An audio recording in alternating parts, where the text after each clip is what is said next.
On s'est dit que ce serait intéressant de partir de notre expérience et un regard pluridisciplinaire, donc en mêlant différents professionnels, pour créer une mallette avec une sorte de boîte à outils qui puisse permettre justement d'accueillir des enfants différents dans des classes, dans de meilleures conditions.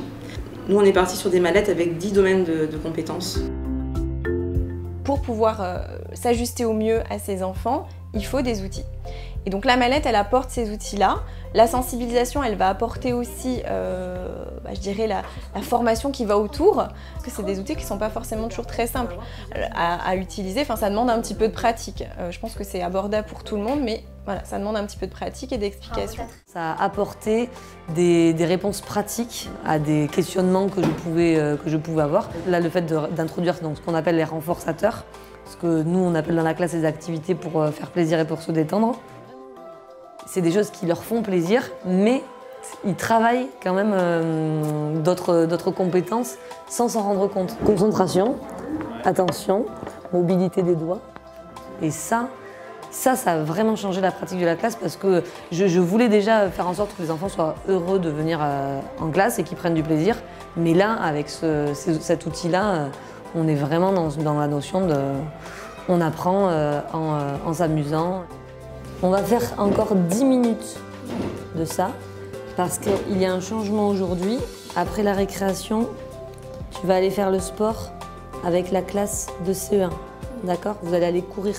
Cette mallette, c'est un outil supplémentaire pour nous enseignants au niveau pédagogique, pour pouvoir accueillir tous ces enfants qui sont différents. Et donc, ça nous apporte et du matériel et une nouvelle façon de penser et de faire qui est complémentaire à ce qu'on fait déjà avec nos élèves. Et ça devient indispensable. Alors cette mallette pédagogique, elle a aussi l'avantage, c'est que les outils qui se trouvent dedans peuvent être utilisés pour n'importe quel type de handicap.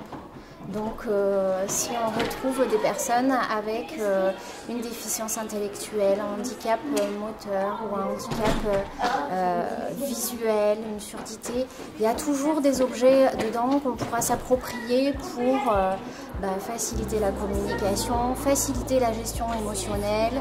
Avant, je me sentais inutile, parce que c'est, je veux dire, on essayait des choses, on s'épuisait, on n'y arrivait pas. Du coup, à la fin, on baissait les bras, et puis c'est décourageant d'essayer des choses et tout, et puis de ne pas y arriver. Alors, c'est très culpabilisant, parce qu'on se dit, en fait, on lui donne aucun outil, aucun système qui lui permette de s'exprimer, mais ça doit être horrible de ne pas pouvoir s'exprimer. Très bien, Camille. Tu veux un gâteau? Tu veux un gâteau? Oui? Comment tu dis? Encore. Quand on a commencé, elle avait déjà 6 ans, donc on n'était plus sur une intervention précoce quand même. Et en peu de temps, elle a énormément évolué. Déjà, rien qu'au niveau communication, c'est une enfant qui est peu verbale, donc il dit quelques mots, mais en dehors de 4-5 mots, ça s'arrête là. Donc le fait de lui mettre un outil de communication dans les mains, de suite, elle a commencé à faire des phrases de 4-5 éléments, en juxtaposant des pictogrammes les uns à côté des autres. Aujourd'hui, quand ça va bien, voilà, en fonction des journées, elle est capable de rester 1 heure ou 1 heure et demie sur une activité. Sincèrement, ça m'a permis de comprendre comment fonctionne quand même Sarah, quoi. On arrive à jouer avec elle calmement, tranquillement, se poser. On arrive à faire des choses. Faire des activités, tout simplement, ce qu'on n'arrivait pas à faire avant. Moi, pour moi, il y a un temps avant la mallette et un temps après, quoi. C'est clair, c'est quelque chose qui a apporté énormément. C'est une évidence.